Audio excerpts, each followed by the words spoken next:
संगीत जो शब्द हम सब जानते हैं, असल में ये नाद है। नाद यानी साउंड, ध्वनि। नाद ही निकला है सबसे पहले, और नाद से ही ये पूरा संसार बना है, जो बिग बैंग थ्योरी भी है। ये 12 सुर का ही तो खेल है पूरा। संगीत जो है इस पूरी दुनिया में 12 सुर के ही दायरे में है, चाहे वो हमारा भारतीय संगीत हो, चाहे वो पाश्चात्य संगीत हो, कहीं का भी हो। प्रथम नाद ओंकार, ओंकार, ओंकार, निर्विकार अपरंपार। सो 7 सुर हैं संगीत के, सा रे ग म प ध नि सा, पहला भी सा, आखिरी भी सा। दोनों के बीच में एक फर्क है। पहला बेस सा है, जो ह्यूमन इवोल्यूशन की एक प्रोसेस बताता है कि हम कैसे सागर में अमीबा के रूप में आए, और आखिरी वाला जो सा है जो ऊपर लगता है, वो है साक्षात्कार, सेल्फ एक्चुअलाइजेशन का सा। सो ये पूरी जर्नी ह्यूमन इवोल्यूशन की और म्यूजिक की जानना चाहोगे, let's welcome a wonderful music guru, my guide guru philosopher Shri Anuratna Rai. I would want you to listen and love this podcast with Shri Anuratna Rai.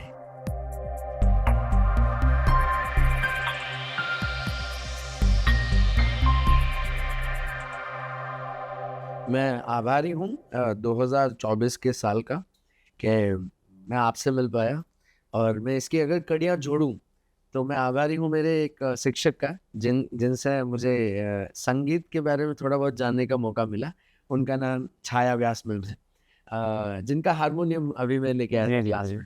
तो उनका बड़ा योगदान रहा है मेरे पर्सनालिटी डेवलपमेंट में। उनके कारण मैं पहली बार प्रबोधन ठाकरे हॉल में 1500 लोगों के बीच परफॉर्म कर पाया था। 7th स्टैंडर्ड में मेरी लाइफ का वो बहुत बड़ा मोमेंट था। और उसके बाद में सीधा कनेक्ट कर पाया जब गुरु वंदना हो रही थी गुरु पूर्णिमा के दिन हमारे स्टूडियो में। तो मैं उनको याद करके आपके गाने पे और श्रेया मैम के परफॉर्मेंस में मैं रो पड़ा था। सो वापस से मैं उस क्षण को याद करके धन्यवाद देना चाहूँगा उनको। और एक मंत्र से भी ज़्यादा एक दोहा है, गुरु गोविंद दो करे काके लागू पाए, बलिहारी गुरु आपने गोविंद दियो बताया। तो छाया मैम और आपको तहे दिल से धन्यवाद कि संगीत को हमारी लाइफ के साथ जोड़ने के लिए। और आज के पॉडकास्ट के द्वारा मैं चाहता हूँ कि ये संगीत सारे व्यक्तियों के साथ जुड़े, और वो अपनी लय को समझ पाए, कुदरत की लय को समझ पाए, और भारत जैसा महान देश जिनमें ये पैदा हम सब हुए हैं, तो इसका लुत्फ जैसे मैं आपके पास उठा पा रहा हूँ वो भी उठा पाए। सो शुरुआत करते हैं गुरुजी आपकी जर्नी से, कि आपकी ज़िंदगी में संगीत आपके आने से पहले ही एक माहौल था, पर आप संगीत के साथ आप कब जुड़े, कौन सी एज से जुड़े, वो जानना चाहूँगा मैं। आपको सबसे पहले प्रणाम चिराग जी, बहुत ही सुंदर कार्य आप ये कर रहे हैं पॉडकास्ट के थ्रू। Thank you. तो जैसा आपको भी पता है कि मैं सांगीतिक फैमिली से जुड़ा हुआ, और मेरे पिताजी मेरे गुरु आचार्य पंडित अनुपम राय जी। तो घर में माहौल संगीत का, वो बोलते हैं अभिमन्यु जैसा मामला था कि माँ के पेट से ही सारे सुर और लय कान में पड़े। तो एग्जैक्टली अगर बोलेंगे कि किस एज से मैंने स्टार्ट किया तो मुझे भी याद नहीं रहेगा, लेकिन तो मतलब बचपन से ही माहौल, रियाज और सीखना सिखाना, परफॉर्मेंसेस, तो स्टेज पे जाने का बचपन से, मतलब स्टेज मेरे लिए घर क्या रहा हमेशा। और तो चीज़ें थी, पिताजी का एक तरीका था, वो हर टाइम कंपोजिशन कुछ ना कुछ नया क्रिएट करना। तो हमेशा गिनतकारी उनकी चलती थी कि कोई चीज़ बन रही है, तो उनको ऑब्जर्व करते थे बचपन में। तो देखते देखते वो बच्चे का होता है ना कि किसी को, मतलब अपने पिताजी को, माँ को देखते हैं, तो जो वो करते हैं वो आप करने की कोशिश करते हैं। तो मैं भी एक ऐसे कोशिश करता था। तो एक बार ऐसा माँ पिताजी बताते हैं कि मैं 2.5 साल का था, तो मैं ऐसे ही सो के जब उठा, तो मैं ऐसे कुछ एकदम ऐसे बड़ा इन्वॉल्व होके कर रहा था, बड़ा कंसंट्रेशन के साथ। तो उन्होंने पूछा कि क्या कर रहे हो भैया, आप क्या कर रहे हैं? तो माँ ने पूछा शायद, तो मैंने बोला कि मैंने उनको जवाब नहीं दिया, मैंने ऐसे रिएक्ट किया। तो उसके बाद फिर और जनरली बच्चा ऐसा कुछ कर रहा है तो बाकी सब थोड़ा उसको वैसे देखते हैं कि हाँ हंस रहे थे वो इस तरह से। तो जाके पिताजी को बताया कि वो देखिए अनुरत्न वहाँ पे उठ के कुछ आपकी तरह हरकत कर रहे हैं, आपकी कॉपी कर रहे हैं। हाँ तो उन्होंने बड़ा सीरियसली लिया। हाँ तो आए, उन्होंने बोला आप क्या कर रहे हैं? तो मैंने उनको एक फ्रेज सुनाया, क्योंकि मतलब एक बोल होता है तबले का जो 15 बीट्स का था, 15 मात्रे का। तो वो मैंने उनको सुनाया। तो उन्होंने बोला कि मतलब बाकी सब ने तो उसको थोड़ा उस तरीके सीरियसली नहीं लिया था, पिताजी ने बड़े सीरियसली लिया। और तो उन्होंने बोला कि देखो ये माहौल का असर है। तो इस तरीके से मेरा चलता रहा, जर्नी बोलेंगे आप, शुरुआत बोलेंगे। और तो ये है क्या वंडरफुल। बचपन से गाने का एक पूरा रहा, तो सुर लगा रहे हैं सुबह सुबह। पिताजी जब रियाज करते हैं या पिताजी जब सिखा रहे होते हैं तो हम भी बैठ जाते थे, सुर लगा रहे हैं, सा का लगा रहे हैं, क्या बात, अलंकारों का अभ्यास कर रहे हैं। तो ये मेरा हमेशा से रहा। फिर उसके बाद जैसे जैसे उम्र बढ़ी तो उन्होंने फिर मुझे फॉर्मली साथ में बिठाया और तालीम मेरी शुरू हुई संगीत की। तो जिस तरीके से जो एक पारंपरिक तरीका है तालीम का, तो वो मेरा फिर मेरे ख्याल से 5-6 साल से, मेरी 5-6 साल की आयु होगी तब से शुरू हो गया। जी जी, बहुत बढ़िया। और तब से फिर यही है कि अब अभी भी रियाजत में पूरी तरह लगे रहते हैं, अभ्यास करना है, अभ्यास में लगे रहते हैं, क्योंकि अभ्यास एक ऐसी चीज़ है जो आपको आगे अनवरत लेती चलती है। वाह वाह वाह, क्या बात, क्या बात। और इसके प्यार में ऐसा कहा जाता है कि लोग म्यूजिक को सीखने के लिए एक डेडिकेटेड टाइम और स्पेस चाहिए। जी जी, मुझे ऐसा लगता है कि अगर संगीत हर जगह है जी, मैं मेरा एक एडवांटेज बताना चाहूँगा कि आई डोंट नो लोग समझ पाते हैं कि नहीं, मैंने जब से म्यूजिक सीखना शुरू किया मुझे एक बहुत अच्छी चीज़ मिली कि मुझे कभी फिर नॉइस नहीं लगा है, वो संगीत ही लगा है। जी जी, कि अगर मैं ट्रैफिक में भी फंसा हूँ ना तो उसके पी पा पो से भी मेरा कनेक्शन बैठ जाता है और उसमें भी मैं कनेक्ट कर पाता हूँ कि यहाँ से भी सुर निकल सकता है। वैसा है एक्चुअली संगीत जो शब्द हम सब जानते हैं, असल में ये नाद है। हाँ, नाद यानी साउंड, ध्वनि। नाद ही निकला है सबसे पहले, और नाद से ही ये पूरा संसार बना है। साउंड से ही ये पूरा संसार बना है, जो बिग बैंग थ्योरी भी है। तो हमारे यहाँ जो पारंपरिक एंशिएंट जितने ही स्क्रिप्ट्स रहे, मतलब सामवेद में भी है, उसके बाद की पुरानी जितनी ग्रंथ हैं, उसमें नाद ब्रह्म की चर्चा की गई है, नाद की चर्चा की गई। तो नाद जो है वो इस पूरे संसार में हर जो ध्वनि है वो नाद है। वो अच्छी हो सकती है, बुरी हो सकती है, और उसकी समझ हो जाए तो वो बुरी को अच्छी कर सकते हैं। जी। तो उसी में से हमारे विद्वानों ने, ऋषि मुनियों ने असंख्य नाद, मतलब मतलब काउंट कर नहीं सकता कितने तरीके की इस दुनिया में साउंड्स हैं। उनमें से गिन के कुछ साउंड्स को एक्सट्रैक्ट किया, बड़े वर्षों की मतलब वो एक अभ्यास रहा उनका, उन्होंने शोध किया, रिसर्च किया, तब जाके उन्होंने ये जो हमारे 12 सुर हैं या 22 श्रुतियां हैं उनको निकाला। उन 22 श्रुतियों में से फिर मुख्य 12 श्रुतियों को स्वर कहा गया। तो उन स्वरों को, ये 12 सुर का ही तो खेल है पूरा। संगीत जो है इस पूरी दुनिया में 12 सुर के ही दायरे में है, चाहे वो हमारा भारतीय संगीत हो, चाहे वो पाश्चात्य संगीत हो, कहीं का भी हो। तो जितनी भी ध्वनि है, चाहे आप अभी एक गाड़ी चलाते हैं तो हॉर्न की भी ध्वनि, वो भी कोई सुर है। करेक्ट। तो सुर इस पूरे संसार में हर जगह है। तो आपने जो बोला कि आपको अब वो नॉइस पॉल्यूशन नहीं लगता, क्योंकि आप कहीं ना कहीं वो सुर की तासीर को आपने महसूस किया, समझ लिया। ट्रू। सुर जो होता है वो इतने सारे ध्वनियों का में से जो सबसे मुख्य, जो बड़े फाइन सुर हैं, फाइन ध्वनियाँ हैं, वही तो हमारे ये सारेगामापधनी है। वाह वाह वाह, true true, agree agree agree.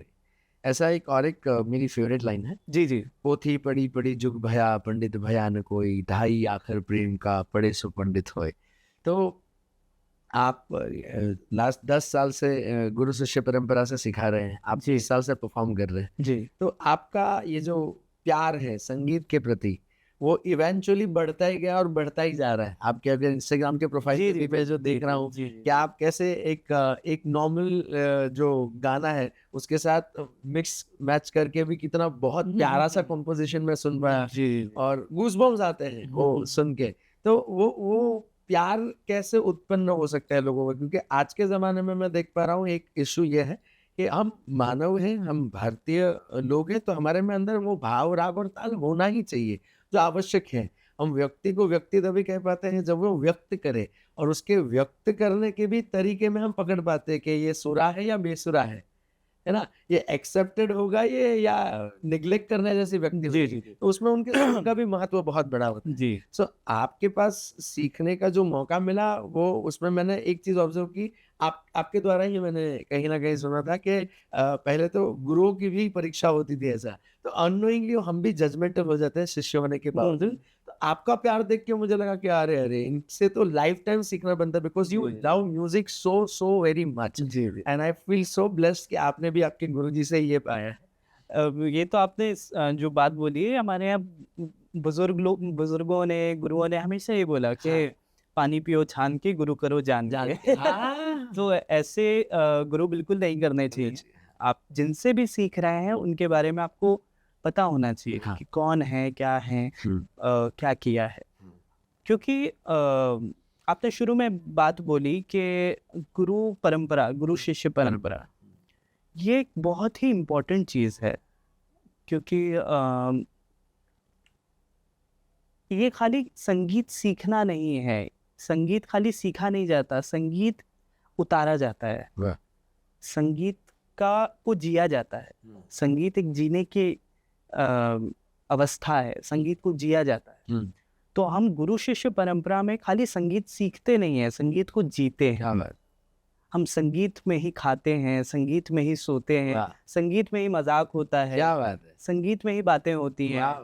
तो संगीत हमारे लिए ऐसा नहीं है कि हाँ हम बैठे हैं, तानपुरा लगाया, सब एक साथ पूरा माहौल बना तभी हम गा बजा रहे हैं, ऐसा नहीं होता। चलते फिरते, उठते बैठते, हंसी मजाक करते हुए तो भी संगीत हो रहा है, तो भी कुछ कोई बात निकल रही है, कोई हरकत आ रही है, कोई बंदिश बन गई, कोई चीज हो गई, कोई पुरानी गुरुजी की बताई बंदिश को हमने किसी दूसरे सिचुएशन में उसको जोड़ दिया। तो आप संगीत को जी रहे हैं। ट्रू। पुराने समय में जब गुरु शिष्य परंपरा में शिष्य जो होता था वो गुरु के साथ रहता था, 24 घंटा 7 दिन 24/7 रहा जाता था। गुरु लोग ये नहीं, ये क्लास कल्चर नहीं था। क्लास कल्चर उन लोग के लिए नहीं, पहले ये था ही नहीं, ये तो वेस्ट कल्चर से, वेस्टर्न से आया है। और क्योंकि आजकल का जो समय है, लोगों में इतनी व्यस्तता है, अलग अलग अपने घर परिवार को, अपने व्यवसाय को चलाने के लिए, तो उनके लिए क्लास का एक सिस्टम है कि चलो कम से कम आप हफ्ते में 1 दिन 2 दिन तो दीजिए। पर जो गुरु शिष्य परंपरा से इंसान संगीतमय बनता था, संगीत में पूरी तरह बन जाता था। वो संगीत में ही सांस लेना, संगीत में ही बात करना, संगीत में ही सोचना। तो संगीत मतलब ये नहीं कि आप सारे गामा, आपके अंदर वो एक हारमोनी बन जाती है, एक ह्यूमन हारमोनी। आप लोगों के प्रति एक संवेदना आपके अंदर बहुत जागृत हो जाती है। आप हर चीज को बहुत सेंसिटिवली हैंडल करते हैं। कोई सिचुएशन भी होगी तो आप सेंसिटिव तरीके से, इमोशनल तरीके से उसको हैंडल करेंगे, तो वो एक पूरी पर्सनालिटी बनती है। ट्रू। तो और उनका जो, जैसे मेरे गुरुजी, मेरे पिताजी, उनका सिखाने का कोई समय नहीं, कोई ऐसा नहीं कि हाँ भैया सुबह बैठना है या रात में बैठना है, जब मूड आएगा तब बैठेंगे। वाह। सो रहे हैं, हम लोग साथ में अगर सो रहे हैं तो सुबह 4 बजे उठा दिया, 3 बजे उठा दिया, उठो जरा ये बंदिश याद करो। क्या बात है ना। वाह।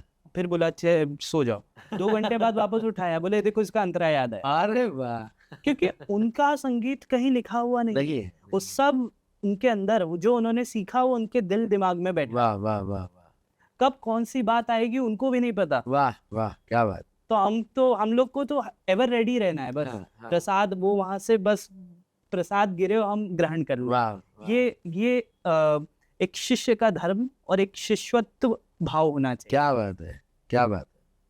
इसीलिए विद्यार्थी और शिष्य में ये फर्क होता है। ओह, क्या बात, क्या बात। जैसे टीचर और गुरु में फर्क है। हर टीचर गुरु नहीं हो सकता और हर गुरु को टीचर कहना सही नहीं है। क्या बात है। टीचर जो होगा वो इंफॉर्मेशन जो एज इट इज है बुक में है या फिर जो एक सिलेबस सिस्टम है वो सीधा सीधा आपको ट्रांसफर कर देंगे। करेक्ट करेक्ट है ना, कोई भी सब्जेक्ट है उसको वो ट्रांसफर कर देंगे। हाँ। आपको आ जाए तो अच्छी बात है, ना आए तो भी उन्होंने अपनी जिम्मेदारी रिस्पॉन्सिबिलिटी पूरी कर ली। क्या बात। पर गुरु जो होता है वो ज्ञान का ट्रांसफॉर्मेशन करता है आप में। आप ट्रांसफॉर्मेटिव तरीके से वो आप तक पहुंचाता है। हाँ। वो ट्रांसफर नहीं करता है। Correct. There is a difference between transfer of knowledge and transformation of knowledge. वाह। मतलब आप पूरी तरह जो भी सब्जेक्ट जो भी ज्ञान है उसको पूरी तरह आपने अपने दिल दिमाग आत्मा शरीर सब में उतार लिया। Wonderful wonderful. और जो हम लोग को गुरु का अर्थ सबको पता है, जो हमारे अंदर का जो अंधकार होता है, अगर संगीत है तो संगीत का अंधकार उसके प्रति जो जागृत कर दे, रोशनी दे दे, तो वही गुरु। क्या बात है। सुपर। सो मैं भी ये अभी जो बहुत अच्छी सी लर्निंग मेरे हृदय में गई है वो है कि हर टीचर गुरु नहीं बन सकता, हर विद्यार्थी शिष्य नहीं बन सकता जी। दोनों में पात्रता होनी चाहिए। दोनों में पात्रता होनी चाहिए। जैसे क्योंकि जैसे यही बात है, विद्यार्थी जो है, विद्यार्थी और शिष्य में यही अंतर है ना कि विद्यार्थी जो होगा वो विद्या ग्रहण करेगा और चला जाएगा। शिष्य गुरु के हर आचरण, गुरु के नाखून, पैर के नाखून से लेके सर के बाल तक एक एक चीज को ऑब्जर्व करेगा। और मैं हमेशा, आपको भी पता है, हमारे जो सेशंस होते हैं, मैं हमेशा यही बोलता हूँ कि ऑब्जर्वेशन बहुत इम्पोर्टेंट है। ट्रू। कैसे, क्या बात, क्योंकि हमारे यहाँ का जो संगीत है, घराना जिसको बोलते हैं, घराना क्या है, एक गुरु की जो शैली है उस शैली को पूरी तरह उतारना और फिर उसमें अपना स्वरूप डालना। क्या बात, क्या बात। तब ये चलता रहता है सिस्टम। तो वो ऑब्जर्वेशन बहुत इम्पोर्टेंट है। तो अक्सर क्योंकि विद्यार्थी जो होते हैं ना वो खतरनाक भी होते हैं कई बार। क्या जो विद्यार्थी है, मेरे पिताजी अक्सर बोलते थे कि एक होता है अच्छा विद्यार्थी जो विद्या को कब ग्रहण करता है उसके अर्थ के साथ, और एक होता है विद्यार्थी जो विद्या के अर्थ ही उठाता है। वो हर चीज में बस पॉइंट निकालना। और इसमें ऐड ऑन करना चाहता हूँ, तीसरे प्रकार के भी विद्यार्थी होते हैं जो विद्या इसीलिए ले रहे हैं कि वो अर्थ कम अपान से। हाँ, ऐसा ही बोला आपने। एकदम एकदम। आज के जमाने में नहीं एकदम। सीख क्यों रहा है क्योंकि मैं एक्टर हूँ, सीख क्यों रहा है क्योंकि मैं सिंगर। हाँ। ये एक पॉइंट बहुत सही बोला आपने, बहुत अच्छा बोला कि कोई भी हमारे यहाँ का ये एक प्रॉब्लम है जो मुझे अच्छा लगेगा शेयर करने में, कि कला जो जगत है उसमें संगीत, नृत्य, थिएटर, एक्टिंग सब आता है। ये व्यवसाय तो ठीक है, देखिए हमको लाइफ जीनी है तो ब्रेड एंड बटर घर का आपको करना पड़ेगा। बेसिक चीज़ें, नीड्स को, अपने डिजायर्स को भी पूरा करना, तो इसमें गलत नहीं है। लेकिन कला को कमाने के लिए नहीं करना चाहिए, क्योंकि कला एक ऐसी चीज है जिससे प्यार किया जाता है। क्या बात। जिसको उतारा जाता है, जिसको जिया जाता है, कला जी जाती है। ठीक है, कला जॉब की तरह नहीं है कि आपने 7 से 8 घंटे का किया और फिर आपने स्विच ऑफ किया, आए घर में अब आप कुछ और कर रहे हैं, ऐसा नहीं है। ये वो चीज नहीं है, ये स्विच ऑन स्विच ऑफ वाली चीज नहीं है। तो जब स्विच ऑन स्विच ऑफ नहीं, आप जब किसी से प्यार करते हैं तो उसका सही गलत सब लेते हैं। क्या बात। है ना।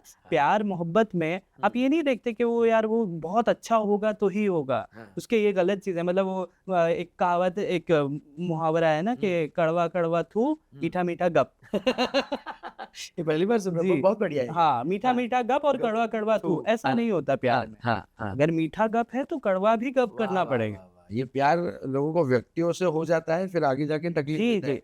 नहीं ये व्यक्ति के लिए भी है कि अगर आप किसी से प्रेम कर रहे हैं तो सारी अच्छी चीजें ही लेना में आप मत उसको वो रखिए। आपको अगर सच्चा प्यार है तो उसका कुछ खामी होगी, उसको भी आपको लेना जरूरी है। करेक्ट। सो इसके पहले जो पॉडकास्ट हुआ मेरा, उसमें बोले 10 स्वीट्स के मालिक है, उनसे बात हो रही थी। उन्होंने बहुत एक मस्त चीज बताई, एक कलाकार जन्म लेता है जी, पर संस्कारों का सिंचन होता है। तो मैं ये पूछना चाहूंगा कि कलाकार, आपने ऑफ कैमरा जब बात हो रही थी तो आपने कला के बारे में बहुत विस्तृत वे से बताया कि कलाकार को कला को पानी के साथ जल की संज्ञा दी है, और कलाकार मतलब जैसे आकार लेता रहता है। हाँ, सो पूछना ये था गुरुजी आपसे कि कलाकार तो जन्म लिया जी, और ऐसे अनगिनत कलाकार हैं जिनका जन्म होता है, एकदम पर उनके संस्कारों का सिंचन नहीं हो पाता, इसलिए वो कलाकार की तरह उभर नहीं पाता या दिख भी नहीं पाता।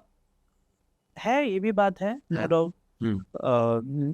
दिखने को आप अगर मटेरियलिस्टिक वर्ल्ड के तौर पे देखेंगे टैलेंट तो वो फिर उसमें किस्मत भी होती है। अच्छा, है ना, कि हम, हो सकता है बहुत सारे ऐसे कलाकार हैं जिनको हम जानते हैं या जिनका नाम जानते हैं, लेकिन उनसे भी बेहतर बहुत कलाकार हो सकते हैं जो शायद उतने नामचीन ना, जिनका उतना नाम ना हुआ, जिसके कोई भी कारण हो सकते हैं, बहुत सारे कारण हो सकते हैं। और संस्कार की जहाँ तक बात है तो ये फिर यहाँ पे कर्म की बात आती है। अच्छा, कर्म की भी बात आती है। संस्कार क्या है, 3 प्रकार के होते हैं, है? एक होता है जन्मगत संस्कार, जो आपको जन्मों जन्मों से संस्कार मिलता है। अगर आप कर्म और फल की थ्योरी पे विश्वास करते हैं तो ये, और विश्वास क्या, जो सत्य है, सत्य को प्रमाण की आवश्यकता नहीं। तो जन्मगत संस्कार जो होता है वो जन्मों से आता रहता है, जो आपके हाथ में नहीं है। मतलब वो हमारे हाथ में हो के भी हमारे हाथ में नहीं है। हमारे हाथ में कैसे है कि हम आज अपने कर्मों को संभाल के चलें, सही और गलत का ध्यान रख के हम पग रखें, ताकि हमारे आने वाला जो जन्म है, आने वाला फ्यूचर है, वो सही रहे। ये हमारे हाथ में है, लेकिन जो पिछला है वो तो हमें किसी को याद नहीं है। तो जन्मगत संस्कार वो होते हैं जो आपको जन्म से मिले। तो जैसे ही पैदा होता है बच्चा, हम कुछ, अगर वो बहुत अच्छा वो गणित में होता है, कैलकुलेशन, मतलब ऐसी उम्र में वो गणित का चीजें सॉल्व करता है जो अनबिलीवेबल होता है। रामानुजन, या फिर सूर्य का ऐसा ज्ञान होता है कि आप आजकल तो आप देख सकते हो ऐसे छोटे छोटे बच्चे एकदम। Lata Mangeshkar ji is also an example, 4th standard से उनके पिताजी ने उनको बोला पढ़ाई छोड़ दो, बताइए, है ना। तो ये जन्मगत संस्कार है, जन्मों से आ रहे हैं। कोई अगर 4 साल की उम्र में, 5 साल की उम्र में अगर काम कर रहा है, सुर लगा रहा है, लय का काम कर रहा है, तो वो इस जन्म का नहीं है। वो अभी का काम नहीं, क्योंकि अभी तो पैदा वो क्या सीखेगा, क्या उसको सुर का क्या पता, लय का क्या पता। वो पहले का है, वो जो वो आ रहा है, वो आते जा रहा है, वो आगे बढ़ता जा रहा है। तो ये जन्मगत संस्कार है। क्या बात। फिर एक होता है रक्तगत संस्कार और वातावरणगत संस्कार, बराबर है ना। जो रक्तगत संस्कार ये है कि खून से जो आया, बराबर, ठीक है। तो आपके माता पिता हो गए, दादा दादी हो गए, नाना नानी हो गए, उनके पहले की पीढ़ी, उनके पहले तो 7 पीछे तक तो पीढ़ी तक तो सीधा सीधा संस्कार आता है। बराबर। उसके अलावा और भी आपके जितने हैं, उस सारे खून का सबका असर आप पे पड़ता है, वो होता है रक्तगत संस्कार। बराबर। और फिर तीसरा होता है वातावरणगत संस्कार, कि एटमॉस्फेयर कैसा है। बराबर। आपने एक कहा, एक तो जो हमारे कर्मगत या जन्मगत जो जन्मों से चल रहा है, दूसरा आपने कहा रक्तगत हमारे जो जीन्स से हमें मिलता है, जेनेटिक्स, और एक वातावरण। वातावरण। सो मैं और मेरी धर्मपत्नी जब काउंसलिंग करते हैं, फैमिली काउंसलिंग करते हैं फिंगरप्रिंट के बेसिस पे, और हम ये एकदम स्ट्रांगली मानते हैं कि वातावरण बहुत बड़ा रोल प्ले करता है। बहुत बहुत बड़ा, क्योंकि देखिए जन्मगत संस्कार हमारे हाथ में नहीं है, जन्म हमारे हाथ में नहीं है, हाँ, तो जन्म है ना, कि हमारा पिछला क्या था हम किसी को याद नहीं है, या हम कहाँ पैदा होंगे हमको नहीं पता, रक्तगत भी हमें नहीं पता ना, हम कहाँ किस फैमिली में पैदा हो रहे हैं, कौन है क्या है, हमारे हाथ में नहीं है। वातावरण एक ऐसी चीज है जो हमारे हाथ में है। क्या बात है ना, बचपन में हमारे माता पिता के हाथ में है, इसीलिए बोलते हैं, जैसे आपने सुना होगा कि हम जनरली देखते हैं जब भी प्रेगनेंसी के टाइम में ऐसा कहते हैं कि उनको सही, फीमेल्स को सही एटमॉस्फेयर में रखा जाए, जितना हो सके उतना लिटरेरी एटमॉस्फेयर हो, म्यूजिकल हो, स्पिरिचुअल हो, आर्ट से रिलेटेड हो, पॉजिटिव माहौल बना रहे, ताकि उसका असर नवजात शिशु पे आता रहे। हमने अभी सारी कड़ियां जोड़ दी कि हमने बात की आपके कनेक्शन म्यूजिक के साथ, कनेक्शन, गुरुओं का कनेक्शन, तो ये, और ये जो आपने कहा कि पानी पीजिए छान के, गुरु करिए, पानी पियो जान के, गुरु करो जान, ये भी कनेक्शन बैठ ही गया कि मुझे अभी याद आ रहा है कि कैसे आचार्य चाणक्य ने चंद्रगुप्त मौर्य को चुना, और अननोइंगली चंद्रगुप्त मौर्य ने भी आचार्य चाणक्य को एकदम वो इसलिए इम्पोर्टेंट है क्योंकि देखिए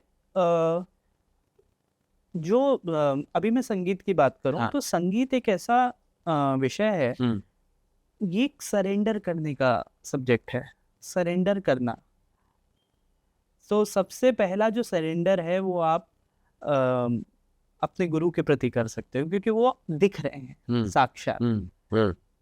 तो हमको पहले ये पता होना चाहिए हम जिनके तरफ सरेंडर कर रहे हैं वो कितने गहराई में है। बट अगर एक बार आपको सच्चे मन से समझ में आ गया तो फिर कोई क्वेश्चन नहीं होना चाहिए, फिर कोई यूटर्न नहीं, क्या फिर आप समर्पित हो जाइए। वंडरफुल। इसलिए बात की ना कि पानी पियो छान के, गुरु करो जान के। बट अगर जान लिया तो फिर यूटर्न नहीं, फिर कोई ये नहीं कि हाँ इफ एंड बट, और फिर सरेंडर। क्या बात है, फिर आप हो जाओ। क्योंकि फिर वो आपको जिस रास्ते पे जो दिखाएंगे, वो रास्ता फिर आपके लिए, आपके आगे के सांगीतिक जीवन या जो भी जीवन के लिए वो एक मार्गदर्शन का काम करेगा। तो आपको उस पर फिर चलना होगा ना। अगर आपको विश्वास ही नहीं है तो आप चलोगे नहीं, आप हर चीज पे सवाल पूछोगे। सवाल in the sense not really सवाल सीखने वाला नहीं, डाउट वाला है ना।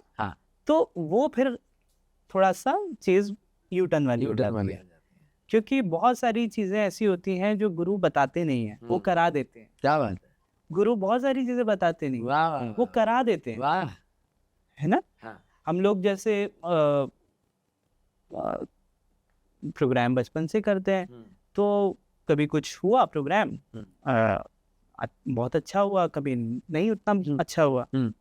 अब जब नहीं हुआ तो बुरा लगता है, अच्छा नहीं लगता। अच्छा नहीं होना और नहीं होना वो हमें ही पता है, ऑडियंस को नहीं पता चलता, हमको पता चलता है कि क्या अच्छा हुआ क्या नहीं हुआ।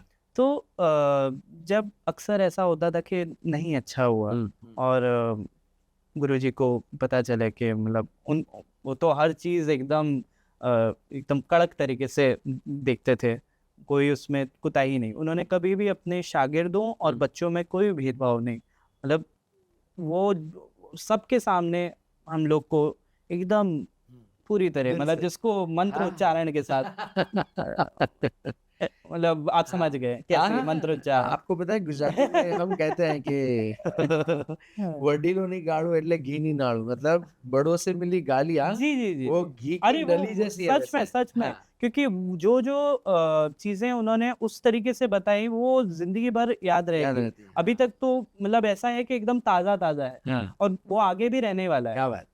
और जो चीज शायद उन्होंने बड़े प्यार से बताई होगी वो शायद उतनी नहीं रही होगी, वो नहीं रहती है। लेकिन जो डांट के बताई है, अच्छी मंत्र के साथ बताई है वो आपके जहन में पूरी तरह ताजा रहती है और वो काम करती है, वही काम करती है। आजकल नहीं मिलता है इस तरीके के डांट और वो उसी उसका है थोड़ा सा डिसएडवांटेज ये मैंने देखा है, आई हैव ऑब्जर्व्ड दिस कि आपने डाटा भी है तो वो म्यूजिक के प्यार की वजह से डाटा है हाँ कि आप विद्यार्थी हो तो म्यूजिक से इक्विवेलेंटली प्यार करिए। हाँ जैसे अगर मातृभाषा के लिए ऐसा मैंने देखा है जी कि बच्चा अगर मातृभाषा का उच्चारण गलत करे तो माँ डांटती है कि नहीं बेटा ऐसा नहीं बोल। ये मेरे साथ हुआ है जी कि मैं जब नया नया इंग्लिश बोलना शुरू किया तो एक लेडी ने अपने बच्चे को बोल दिया कि don't speak with him, he speaks wrong English. बहुत छू गया था मुझे। जी जी पर जब मैं उनके घर पे गया, वो गुजराती थे, तो उनका बच्चा जब गुजराती गलत बोला तब नहीं सुधारा, जी तो तब पता चला माता जी का अंग्रेजी की तरफ झुकाव ज्यादा है। तो मेरे बच्चे को सुधारा, बेटा ये गुजराती सही नहीं है आपका। सो आपका भी जो भाव है विद्यार्थियों की तरफ, मैंने देखा है, चाहे मेरी उम्र का 33 साल का हो, आपके पास विद्यार्थी 40 साल के भी है, आपके पास विद्यार्थी 7 साल के भी है, हम तीन को आपने इक्विवेलेंटली डाटा है कि नहीं ये संगीत की भाषा नहीं है, आप पाठ कीजिए इसका, आप ध्यान दीजिए इस पे, ऐसे ही मत आ जाइए। नहीं, कोशिश तो वही रहता है क्योंकि खैर मैं तो बहुत संभल के बात करता हूँ। संभल के इन द सेंस आजकल का समय थोड़ा अलग है, तरह से है, कंज्यूमरिज्म का समय। जी जी तो लेकिन पुराना जो मतलब मैंने अपने गुरुजी से जो लिया या उनने उनकी बातें सुनी उनके गुरुओं की, वो जो थी वो लगती है बहुत हार्ड, ऐसे सुनने को ऐसा लगेगा या, लेकिन वो काम करता है, वो बहुत काम करता है। वो जो मार होती है, वो जो डांट होती है, वो सही होती है, मैं ये मानता हूँ। मैं ये नहीं कह रहा हूँ कि आप मतलब उसको उस सेंस में ना लें कि फिजिकल वायलेंस या वो जो आजकल का एक सिस्टम है कि सही नहीं है, मतलब वो ठीक है, गलत तरीके से कोई की गई चीज मतलब उसका एक उसमें थिन लाइन होती है, बड़ी थिन लाइन, कहाँ वो चीज सही तक है, कहाँ वो गलत हो रही है, वो तो वही बात है, वो तो गुरु को पता है। इसीलिए तो जानना है पहले कि पानी पियो छान के, गुरु करो जान के। क्यों? क्योंकि आपको पता हो कि कौन क्या कर रहे हैं। ये मैं बराबर समझ पा रहा हूँ, क्योंकि हमारा उद्देश्य ये है कि जब तक दिल पे लगेगी नहीं तब तक बात बनेगी नहीं। तो दिल तक जाने के लिए कुछ तरीके होते हैं। जी जी जी। तो ये अभी देखिए, मैं थोड़ा सा कन्वर्सेशन में हम बहुत सारे टॉपिक लेते हैं, तो मैं थोड़ा उसमें अंडर में घूम जाता हूँ। हम कहाँ से बात शुरू किया था, थोड़ा आप बता दीजिएगा। तो हमने बात इस तरह से की थी कि संस्कार, जो सीखने के संस्कार होते हैं, उस पे बात। तो यही वातावरणगत जो आपने बोला, 3 संस्कार आपने बताए। तो वातावरण ये होता है कि जैसे बचपन से चालू हो गया, उसके बाद फिर ये है कि किस तरीके का माहौल जब बड़े हो रहे हैं तो बहुत ध्यान देना की जरूरत है। ये ध्यान देना बहुत ज़रूरी है कि जो भी व्यक्ति है, जो बच्चा है उस टाइम पे, तो उसका किस तरफ झुकाव है, या वो किस कला या किस सब्जेक्ट को लेके ज़्यादा उसका इंटरेस्ट है, ज़्यादा वो अच्छे से कर रहा है। देखिए, इंटरेस्ट एक ऐसी चीज़ है जो माता पिता से बेहतर कोई नहीं जान सकता। बहुत बढ़िया।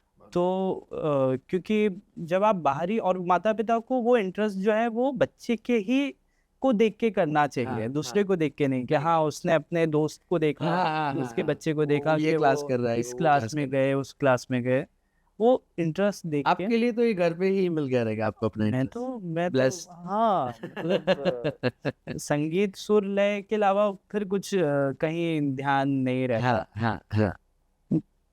तो ये शायद मेरा मैं इसके लिए हमेशा बोलता हूँ कि मैं फॉर्चुनेट हूँ, ये प्रभु की, ईश्वर की का आशीर्वाद है, और क्योंकि ये इजी नहीं है, जितना इजीली हर को नहीं मिल पाता इस तरीके का कि आपको ऐसे परिवार, ऐसे माता पिता मिले, ऐसे और ऐसे पिता मिले जिनमें गुरु भी हैं, और गुरु भी हैं और पिता भी। हर पिता गुरु होता है, लेकिन जो गुरु यानी वो जो हम बाहर ढूंढते हैं, वो गुरु भी अगर मिल जाए, क्या बात, तो ये तो फिर सौभाग्य से भी ज्यादा बढ़ के बात है। वाह वाह। और मेरी माँ भी विदुषी, कथक नृत्य की, और तो दोनों का एक साथ ज्ञान मिलना, तो वो तो फॉर्चुनेट है सच में, भाग्य का तो ये बात अलग है कि उसमें भी मेहनत तो जाती है, क्योंकि आप घर पे रह रहे हैं 24 घंटा, और मेरे पिताजी जैसा गुरु वो फिर हर टाइम हाँ हर समय पे निभाना है ना। जी जी जी। तो यही बात है कि मुझे कभी वो निभाने जैसा लगा नहीं। क्या बात। मेरे लिए वो ऐसा था कि बस मुझे ये भी नहीं पता कि मैं कुछ ले रहा हूँ या मैं कुछ ग्रहण कर रहा हूँ। वो मेरे लिए बस वो एक चल रहा है, प्रोसेस, एक जीवन है, वो लाइफ है, वो समय है, वही जीना है जी, म्यूजिक को जीना है, वही जीना है। It is not like that कि मैंने ये सीखा, वो सीखा, ये किया, वो किया। हम सीख रहे हैं, हमें भी नहीं पता हम सीख रहे हैं। वंडरफुल। मैंने एक पॉडकास्ट किया था शिबू नायर सर के साथ, जी, वो एजुकेशन ग्रुप के ओनर है, कार्मल एजुकेशन। जी जी जी। उनसे चर्चा हो रही थी कि भारतवर्ष में अभी जो नॉर्म है कि आपको 90% प्लस आते तो आप साइंस के लिए हैं, 60 to 90 आते तो आप कॉमर्स के लिए, और 60 से नीचे आए तो आप आर्ट्स सोचिए हैं। तो उन्होंने हमारा दिमाग खोल दिया ये कह के कि एक एवरेज सीए भी चल जाएगा, एक एवरेज डॉक्टर या इंजीनियर भी चल जाएगा, जी जी। पर एक एवरेज आर्टिस्ट कभी नहीं चलेगा। तो उल्टा है, उन्होंने कहा आर्टिस्ट इसलिए या आर्ट्स में लोग इसीलिए नहीं जाते क्योंकि उसमें संपूर्णता चाहिए, जी जी, एक संपूर्ण डेडिकेशन चाहिए। वही मैंने बोला ना, आर्ट यानी कला को जीना पड़ता है, जीना पड़ता है। आप डॉक्टर बन सकते हैं मेहनत करके, 8-10 घंटा, 18 घंटा, 24 घंटा भी पढ़ाई करके आप कर सकते हैं, है ना। लॉयर बन सकते हैं, आप इंजीनियर भी मेहनत करके बन ही सकते हैं, कुछ ना कुछ करके तो हो ही जाएगा। करेक्ट। ठीक है, नौकरी हो जाएगी, सब हो जाएगा। अगर आप में सुर लय नहीं है, गले में सुर नहीं है, तो कोई कितना भी कहीं से भी डिग्री ले ले, कितना भी पैसा खर्च कर ले, गले में सुर नहीं डाल सकता। क्या बात है। अगर किसी को लय का नहीं ज्ञान है तो वो कितना भी कर ले, वो एक लय में ताली नहीं दे पाएगा और वो कनेक्ट भी नहीं कर पाएगा, क्योंकि सृष्टि का सर्जन अगर संगीत से ही हुआ है। और मैं तो मानता हूँ कि ये 3 चीजें, भाव, राग और ताल, जो चीजें अगर माता पिता को भी आती है तो बच्चा भी धन्यता अनुभवता है, जो आपने अनुभव दी है अपने घर पे ही। आज के बच्चों में एक चीज देखिए कि वो जिद करे, माता पिता लेके देते, वही उनका कर्तव्य है।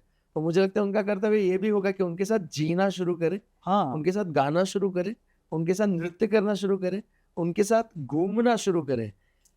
वननेस जो आपने कहा, हार्मोनियस रिलेशनशिप जो आपने जिया, इतने जीना जरूरी है, जीना जरूरी है ना।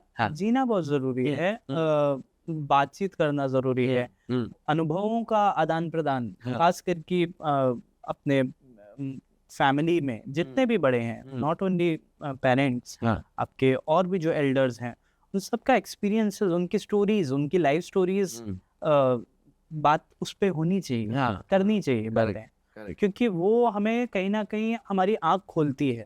आगे हमारे एक्सपीरियंसेस जब बनने चालू होते हैं, जब हम दुनियादारी में आते हैं, तो हम उसको रिलेट कर पाते हैं, हम उससे सीख सकते हैं। ठीक है, जब तक खुद आप एक्सपीरियंस नहीं करते, आप उस पर विश्वास उतनी तरह नहीं कर पाते। लेकिन हम कहीं ना कहीं हमारे कान में जब पड़ती है तो हम रिलेट तो कर ही सकते हैं। और तो वो बहुत इंपॉर्टेंट चीज़ है, एक्सपीरियंसेस को सुनना। तो अगर घर में, फैमिली में वो सारी चीज़ें हों, बातचीत हो, तो वो बहुत फर्क पड़ता है उस चीज़ का।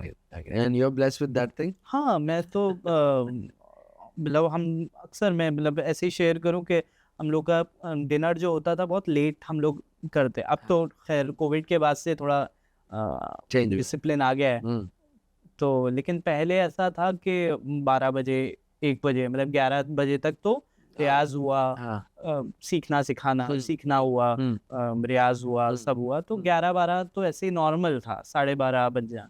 तो और पिताजी जब सिखाते थे, गुरुजी जब सिखा रहे हैं, तो उस समय पे वो इतना मतलब कोई उसके उस टाइम पे आना नहीं चाहिए, वो पूरी तरह उसमें कर रहे हैं, बता रहे हैं। हाँ, तो और उनको खाने पीने का बड़ा शौक है, हर टाइम कुछ नया हो। हाँ, नया, रात में भी खाना, मतलब डिनर भी हो तो भी कुछ होना चाहिए, कुछ उसमें नई चीजें बननी, मतलब नया वो आविष्कार होते रहना चाहिए। जैसे मतलब संगीत है, हमारे यहाँ का संगीत जो होता है ना, वो एक नदी की तरह है। बात ऐसी कही है कि एक बात अगर आपके गले से निकली तो फिर आपको वो कोशिश करनी है कि अब अगली जो बात है वो कुछ नई आए, क्या बात, रिपीटेटिव नहीं होना चाहिए। तो वो जो होता है वो एक आपकी लाइफ का हिस्सा हो जाता है, तो फिर वो हर चीज में, तो खाने में भी वही होता है कि कोशिश करें रिपीटेटिव ना हो। वाह वाह वाह।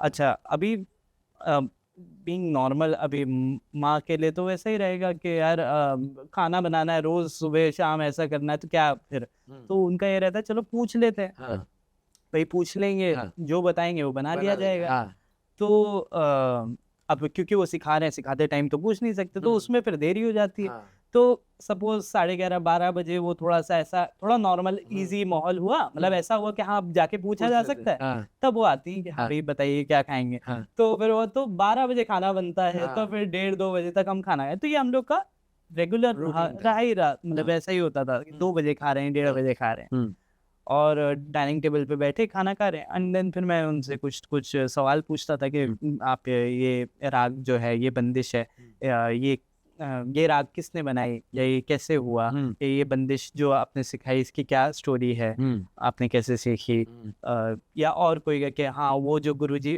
या वो जो थे पंडित जी या वो कलाकार वो ऐसे थे उनका उनके बारे में तो उन्होंने इतना एक्सपीरियंस था उनका इतने लोगों को उनके साथ में उन्होंने वो उठे बैठे वो किया तो उनका तो वो सब हमको सुनने को मिलता था 4 बज गए 5 बज गए तो 5 बजे तक हम डाइनिंग टेबल पे बैठे हैं, तो बातें हो रही हैं। क्या बात है। मुझे स्पिरिचुअलिज्म का हमेशा से बचपन से बड़ा मैं उसमें रहा तो उसकी बातें चर्चाएं होनी कि वेद कैसे बने क्या बात या वेद में क्या है संगीत और वेद का क्या रिश्ता है तो उसके बारे में वो बता रहे हैं तो 4 बजे 5 बजे तक हम बहु रहे फिर माँ आती थी आप भैया सो जाओ आप लोग तो फिर सो रहे हैं तो ये हमारा रूटीन रहता क्या बात है। क्या इस तरीके का मेरे एक गुरुजी ने बताया था कि dream is reality reality is dream. जी तो आपके माहौल में ये परफेक्ट बैठता है कि लोगों की ड्रीम लाइफ आपकी रियलिटी थी और आपकी रियलिटी लोगों के लिए ड्रीम था कि क्या जी रहे हैं यार। जी तो मुझे तो मेरे काफी टाइम तक तो मेरे लिए ये एक लाइफ रही है क्या बात।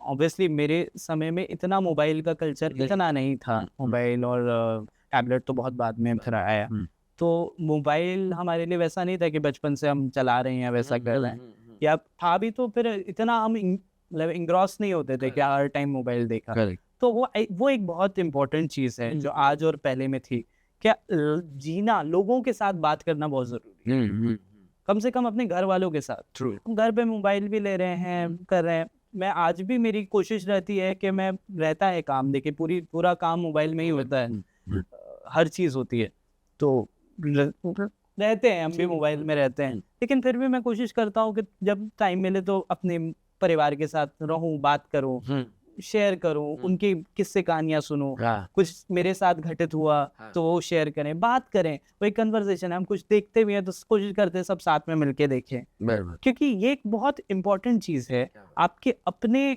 ग्रोथ के लिए अपनी मेंटल हेल्थ के लिए अपने इमोशनल हेल्थ के लिए मेरे एक पॉडकास्ट में ये एक किस्सा बना जी सबसे पहला पॉडकास्ट जिस दिन शूट हुआ था तो उस दिन हमारे इकोनॉमिक्स के गुरुजी हैं इनका नाम परेश रावल सर है उन्होंने बताया था कि प्रणाम करने से परिणाम बदल जाते हैं और आपके घर के माहौल और आपके स्टूडियो के माहौल में मैंने देखा है प्रणाम का महत्व बहुत है जी तो उसके बारे में बताइए ये प्रणाम के बारे में इसका महत्व बताइएगा गुरुजी। प्रणाम का ये पिताजी ने हम लोग को ये बीज डाला उन्होंने रखा हम सबको कि हम लोग आपस में भी अपने एक दूसरे को जब ग्रीट करते हैं कॉल पे तो हम प्रणाम ही बोलते हैं मतलब घर में भी फैमिली में भी प्रणाम का क्या सिग्निफिकेंस है देखिए जब हम हाथ जोड़ते हैं तो ये वो होता है कि हम यहीं जोड़ते हैं ऐसे नहीं जोड़ते या ऐसे नहीं जोड़ते यहाँ जोड़ते हैं यानी मन क्रम और वचन से मैं आपको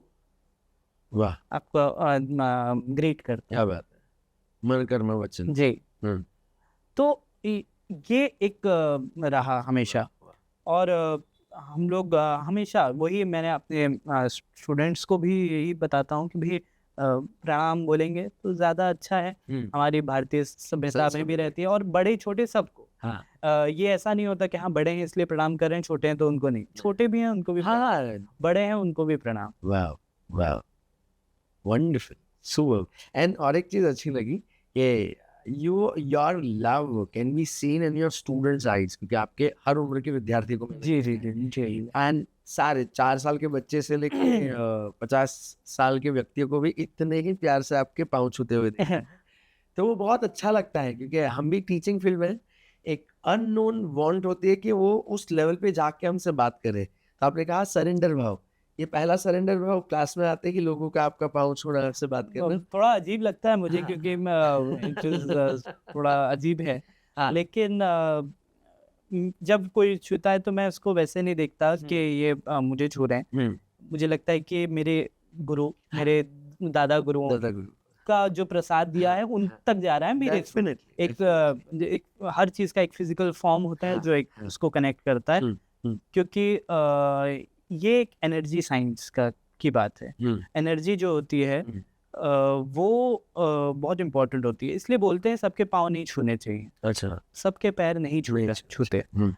माता पिता सबसे पहले माँ, क्योंकि सबसे पहली गुरु माँ है, जो हमें मतलब पहला जो भी हमारे संसार में कुछ भी चीज होता है वो माँ से सिखाती है। फिर पिता, फिर कोई सच्चा गुरु मिले तो, बराबर, ये ही 3 मुख्य हैं। बाकी किसी के उसके बाद अगर कोई आपको ऐसा लगे आपके भावना से, आपके एक्सपीरियंस से, आप जान परख के एकदम प्रॉपर, तो उसके पैर करेक्ट छूने चाहिए। करेक्ट ये बहुत और उसमें भी मेरे गुरुजी का ये रिसर्च उन्होंने किया कि क्यों पैर छुआ जाता है, तो यहीं पे छुआ जाता है जो अंगूठे का टिप होता है। और असल पैर छूने की जो तरीका है वो तो है कि अपना जो हमारा ये होता है ना आज्ञान चक्र, आज्ञान चक्र को अपने पैर के जो अंगूठे का टिप है वहां पे रखना होता है और वहां से छुआ जाता है। क्योंकि हमारे शरीर में सबसे ज्यादा जो एनर्जी बाहर आती है वो अंगूठे के टिप से आती है। अच्छा। पैर के अंगूठे जो हमारी जो भी एनर्जीज हैं, हमारी जो पावर है वो वहां से निकलती है। और सबसे ज्यादा जो रिसीविंग पावर है वो यहाँ पे। वाह वाह वाह। इसीलिए आप देखो जब भी हम हमारे भी क्लास में मैं सबसे पहले ओमकार करूँ। क्यों? और वो आंख बंद करके, ताकि हम अपने पूरी तरीके से अलाइन कर लें आपको। और मैं हमेशा बोलता हूँ कि आप सब जब भी ओमकार करें तो अपना ध्यान यहाँ केंद्रित, आज्ञा चक्र पे केंद्रित जी पूरी तरह, ताकि वो एकदम हमारा शांत हो जाए। उस पे हमारा जितना कंसंट्रेशन है वो वहां चला जाए, ताकि जो भी हम सीखने वाले हैं वो हम बड़ी शांति से और बड़ी अच्छी तरीके से हमें रिसीव हो जाए। मैंने पहले भी संगीत सीखने की शुरुआत की थी तो इतनी उम्दा तरीके से डिटेलिंग में मुझे नहीं सीखने मिला था जो ओमकार के आपने जो रूप दिखाए। जी जी जी। कि ओमकार में भी आप सा प और जो ऊपर वाला सा जो सा, हाँ, वो ओम करके वो रियलाइजेशन भी आए जी, वो कि इसकी डिटेलिंग इतनी मात्रा में हो सकती है कि ये रियाज के पहले का जो प्री वर्कआउट बोला जाता है, तो ये वॉइस के लिए भी जो प्री वर्कआउट है वो भी इतना उम्दा है, इतना प्यारा है। तो मैं तो चाहत रखूंगा कि एटलीस्ट कुछ ना करे तो ये बेसिक तो सीख जाए। हाँ, क्योंकि जैसे मैंने शुरू में बताया है कि नाद, संगीत क्या है? नाद है। नाद की जो मुख्य ध्वनियां हैं, जो स्वर हैं, उनसे संगीत बनता है। सबसे पहले तो नाद है। तो नाद के जो हमारे प्रस्फुटन की जो जगह है वो हमारे शास्त्रों में, ग्रंथों में वो 4 बताई गई है ह्यूमन बॉडी में। परा, पश्यंती, मध्यमा और वैखरी, ये हमारे यहाँ ग्रंथों में है। ये 4 जगह हैं जहाँ से नाद की उत्पत्ति होती है। परा, पश्यंती, मध्यमा और वैखरी, ये हमारे बॉडी पार्ट्स। जी जी जी। तो जिसमें से जो परा, और नाद भी 2 प्रकार के होते हैं, ठीक है?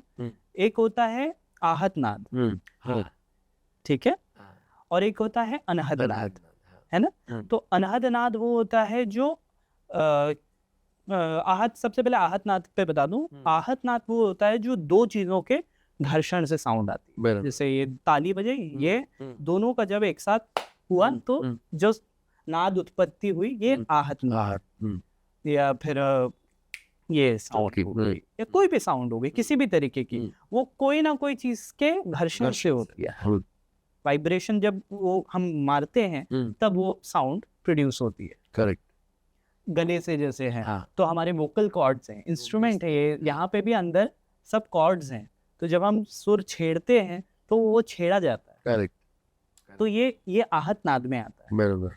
और दूसरा है अनहद नाद। अनहद नाद वो होता है जो किसी घर्षण से नहीं होता है, वो एक वाइब्रेशन से चल रहा है, वो चलते जा रहा है, वो कोई दो चीज का घर्षण नहीं है, वो एक जिसको बोलते हैं ना, एक जैसे वेव होती है, हाँ। तो वेव के वो उससे चलता जा रहा है। अच्छा।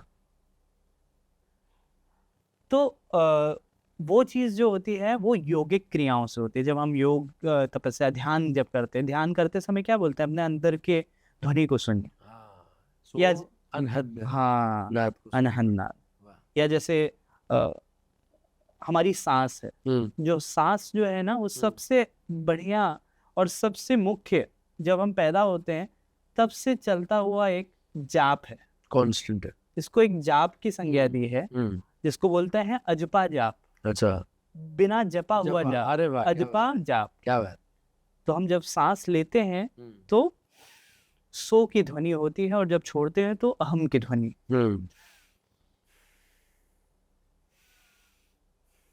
सोहम, सोहम, सोहम, वही मैं हूँ। क्या बात है। जो सांसें हो वो मैं ही हूँ, जो मैं हूँ वही सोहम।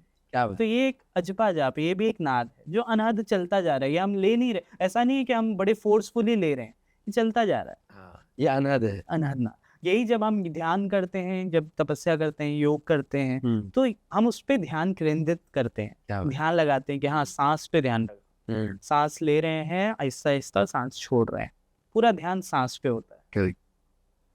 और फिर हमारे अंदर की जो ध्वनि होती है वो उसको हम महसूस करते हैं, उस पे अपना पूरा केंद्रीकरण करते हैं। करेक्ट। तो परा जो है वो योगिक क्रिया से है। परा जो होता है वो असल में हमारे मूलाधार में। हाँ, आपने जो 4 जगह जी जी जी, 4 कौन परा, सी जगह? पश्यंती, मध्यमा, वैखरी, जिसमें से परा जो है वो योगिक क्रियाओं, बराबर। वो योगिक अनहद नाद के अंदर में आता है। पश्यंती से आहत नाद की उत्पत्ति होती है। तो आहत नाद जो होता है वो पश्यंती, यानी हमारा जो पेट है, स्टमक, ये वाला एरिया, यहाँ से हम आहत नाद, तो जैसे गाते टाइम जो बोलते हैं कि पेट से आवाज निकल, तो वो पश्यंती है, ये पश्यंती का एरिया है। बराबर। कि लोज जो है फ्रीक्वेंसी में, लो, मिड, हाइज, ये बेसिक 3 फ्रीक्वेंसीज हैं जो कोई भी साउंड में, कोई भी म्यूजिक में बहुत इंपॉर्टेंट है। लोज पे ध्यान देना, मिड पे ध्यान देना, हाइज, तीनों को बैलेंस करना बहुत इंपॉर्टेंट है। और वोकल्स में ये तीनों बहुत इंपॉर्टेंट है। लोज बहुत इंपॉर्टेंट है, जो आपके वॉइस को एक बेस देता है। करेक्ट। मिड आपके वॉइस को चलाता है, एंड हाइज जो है वो उसको एक आगे तक रेंज देता है। करेक्ट। तो पश्यंती जो होता है वो होता है पेट वाला हिस्सा, इसीलिए मैं सबसे पहले सा कराता हूँ, बेस वाला जी, जो हमारा मध्य सप्तक का सा है, जिससे शुरू करते हैं। असल में पंचम भी होना चाहिए, खरज का पंचम, जो हमारा मंद्र सप्तक का पंचम है, वो भी, उसका भी अभ्यास बहुत ज़रूरी है। लेकिन हम क्लास के उसमें हमें समय उतना नहीं मिल पाता, तो मैं वैसे नहीं कराता हूँ, लेकिन हाँ मैं सिखाता ज़रूर हूँ। पर सा तो हम सबसे ज़रूरी है ये, जो हमारे पश्यंती, हमारे लोज को डेवलप करता है। सेकंड होता है मध्यमा। मध्यमा हमारा चेस्ट एरिया होता है, chest through vocals. Correct. Chest to vocal का जो ये पूरा एरिया है मध्यमा कहलाता है। बराबर। जिसमें जो हम मध्य सप्तक का पंचम में ओमकार करते हैं। और चौथा होता है वैखरी। वैखरी जो होता है वो हमारे गले से लेके हमारे नासिका तक का एरिया है, नाक तक। वाह वाह। जो हमारे हाइज को लेके जाता है। करेक्ट। इनफैक्ट नासिका के वो हमारे सर तक जाता है, तो जिसको आजकल हम लोग हेड वॉइस बोलते हैं। वाह। कि हेड वॉइस, क्राउन चक्र तक से। जी जी, हाँ। इसीलिए ओमकार जब कराते हैं तो मैं बोलता हूँ नाभि से लेके सहस्रार तक आप उसको सांस लेके जाइए। वाह वाह वाह। पूरी सांस लीजिए, ऐसा बीच में मत छोड़िए। अगर ले रहे हैं तो इतने एंड तक लेके जाइए। वाह। इसको आप प्रोफेशन वोकेशन के साथ भी जोड़ सकते हैं कि पहले जो यहाँ से काम करते थे यहाँ तक, तो उनको ब्राह्मण कहा गया। हाँ वो तो है ही है कि हमारा जो वर्गीकरण है वो हमारे शरीर से ही बना है। करेक्ट। जो ऊपर का एरिया है वो ब्राह्मण करते हैं, ये क्षत्रिय, क्षत्रिय ये होता है, वैश्य, ये वैश्य होता और है, फिर शूद्र शूद्र। होता है। इस हाँ। तरह से वो शास्त्रों में ही बटा हुआ है। हाँ हाँ, और बाहर से उसको बांटने की जरूरत जरूरत नहीं ही है। नहीं थी, जरूरत ही सब हर कोई हर उसका है, वर्ग का है। हाँ हाँ हाँ। तो ये इस तरीके से पश्चिमी मध्यमा वैखरी का डेवलपमेंट किया जाता परा है। पश्यन्ति मध्यमा वैखरी, वैखरी। वैखरी, वाह, जो तीनों बहुत इंपॉर्टेंट Wonderful. है। परा एक है जो योगिक क्रिया, योगिक जो हम क्रिया लोग के लिए। जब हम योग करते हैं, हम ध्यान क्रिया करते हैं, और उसका कोरिलेशन अपने अनहद नाद के साथ। अनहद नाद। और ये बाकी जो पश्चिमी मध्यमा वैखरी वो आहत नाद है। अनहद नाद के लिए। बिस्मिल्लाह खान साहब ने कहा था कि संगीत हारमोनी लाता है। सो आज जिस हिसाब से विश्व का माहौल है, चाहे हम दो देशों के बीच की लड़ाई बात करें, या दो पॉलिटिकल ग्रुप के बीच की लड़ाई की बात करें, या परिवारजनों की बात करें, या इंडिविजुअल लेवल पे भी व्यक्ति के खुद के विचार मत में भी, तो ये यहाँ पे संगीत एक बहुत बड़ा रोल प्ले कर सकता है। ऐसा मुझे लगता है कि दो देशों के बीच भी जब कोई बात जमा एक साथ करने की आती थी, उसमें सिंगर का बहुत बड़ा रोल हमने देखा है कि उधर कॉन्सर्ट करने जाते हैं या आर्टिस्ट को ही भेजा जाता है।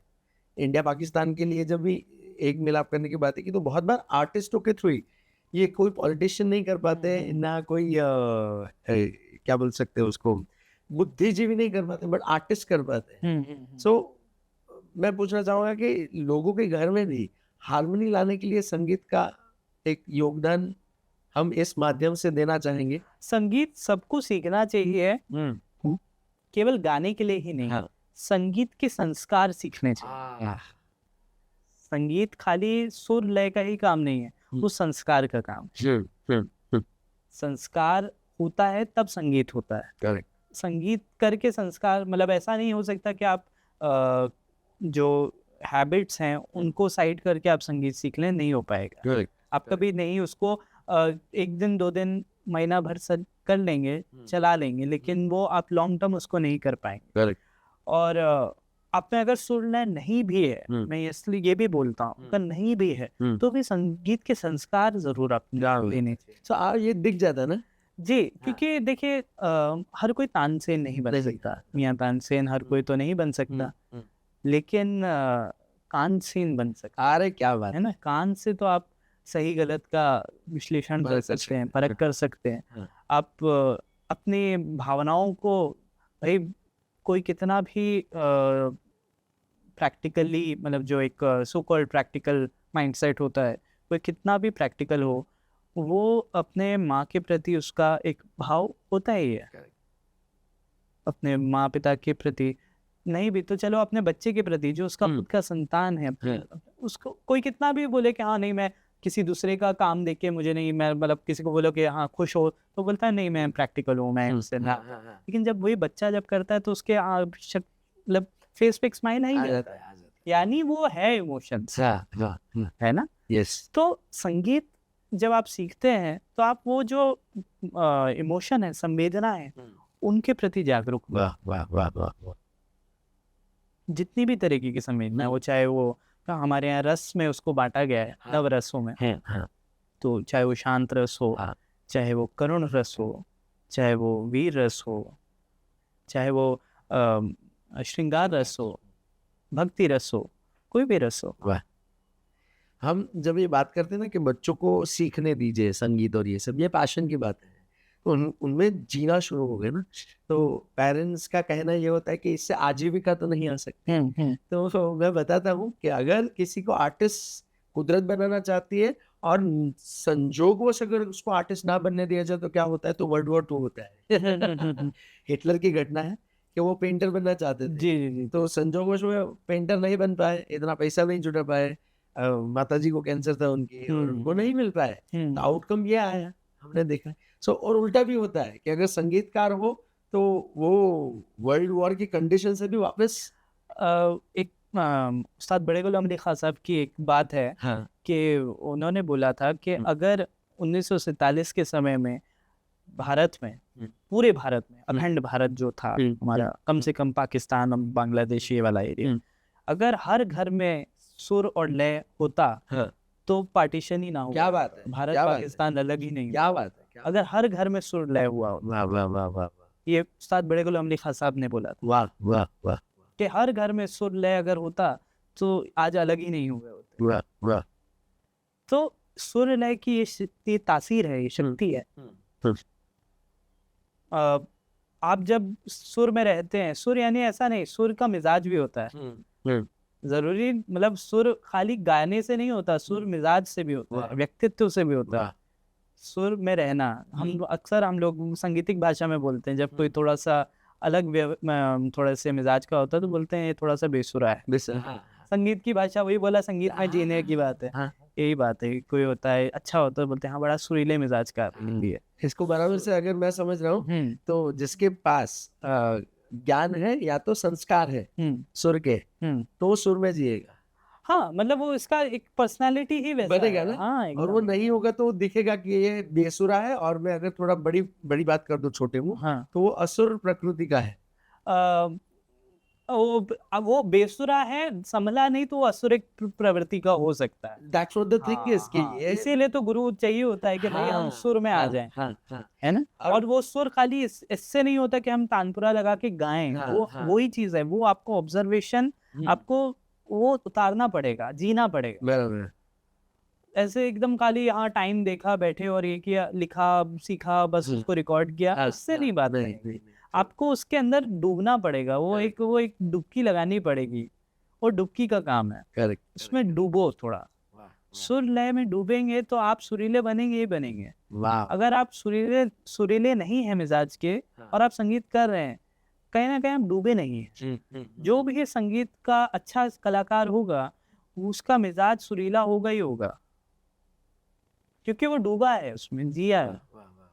आपसे प्रार्थना करना चाहूंगा गुरुजी, एक आपकी कोई फेवरेट क्रिएशन या आपकी फेवरेट कृति। अब मेरी तो क्या ही होगी, सब पिताजी की है। गुरुजी के जो सीखा है हमने तो वही हम गाते हैं। उसमें से एक फेवरेट। बहुत सारी ऐसे वो बातें कि वो बात है ना कि माँ पिता में से आप बताओ कौन अच्छा लगता है। फेवरेट तो सभी हैं। जैसे अभी बात हो रही थी, मैं थोड़ा ये ले लेता हूँ।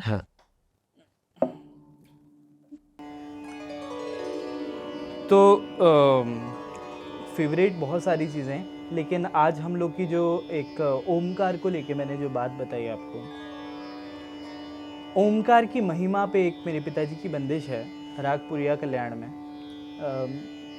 वो थोड़ा मैं गाता हूँ।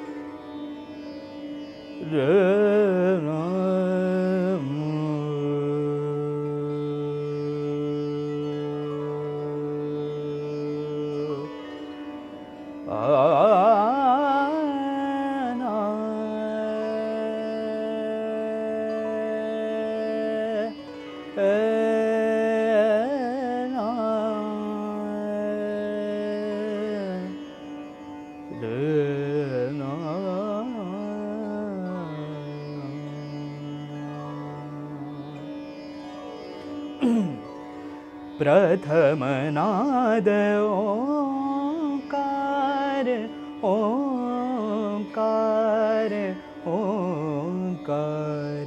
प्रथम नाद ओंकार। इस संसार में जो सबसे पहला नाद हुआ है वो ओम हुआ है। प्रथम नाद ओंकार, ओंकार, ओंकार। प्रथम नाद ओंकार, ओंकार, ओंकार। निर्विकार अपरंपार, निर्विकार अपरंपार। निर्विकार अपरंपार, निर्विकार अपरंपार। ब्रह्मांड को आधार ब्रह्मांड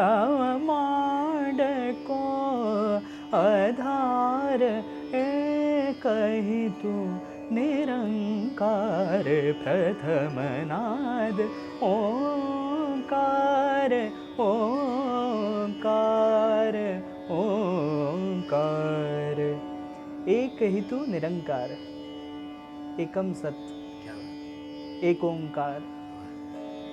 वापस से गुरु जी को वंदन। वाह वाह वाह, क्या बात है। अंतरा है परम गोप्य परम सत्य परम गोप्य परम सत्य भजिए सच्चिदानंद परम गोप्य परम सत्य भजिए सच्चिदानंद आत्म लखिए अकार उकार ममकार प्रथम नाद। यानी ओमकार जो है वो अ उ और म से बना है। अ अकार उ उकार म मकार तब ओम बना। अ ब्रह्मा म विष्णु महेश अ उ म अ ब्रह्मा उ विष्णु म महेश। परम गोप्य परम सत्य परम गोप्य परम सत्य भजिए सच्चिदानंद आत्म लखिए अकार ओकार ममकार प्रथम नाद ओकार ओंकार ओंकार।